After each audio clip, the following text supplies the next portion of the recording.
falta estar en forma nin ser especialmente habilidosas para andar en bici pola cidade.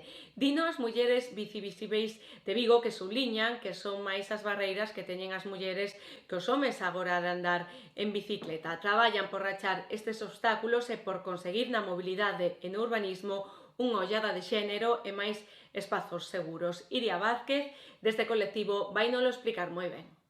E imos escoitar a Jesús de la Fuente, voceiro do colectivo Arrente do Chan, que pide que se recupere a libre circulación e a renaturalización do río Verdugo. Exixen para iso a suspensión inmediata do aproveitamento que está a facer Naturti na Ponte do Inferno, coa concesión, ollo, xa caducada. No Concello Pino denuncian verteduras incontroladas ao río do Burgo de augas sen tratar. Piden unha depuradora para evitar que estas augas contaminen o río, o mar e as súas terras. Cheiros insoportables, dificultade para respirar, mareos é o que denuncia a veciñanza de Touro polas verteduras de lodos na antiga mina. Din que o Concello e a Xunta non escoitan as súas queixas constantes.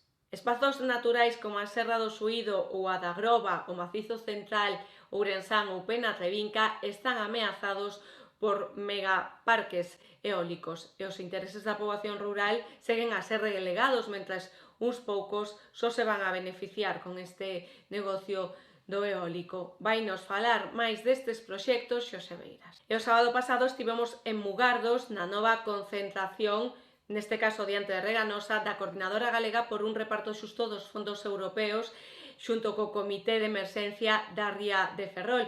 Denunciaron así deste xeito a falta de transparencia, a ausencia de participación pública e o reparto dos cartos de todas, cartos que son de todas, a dedo.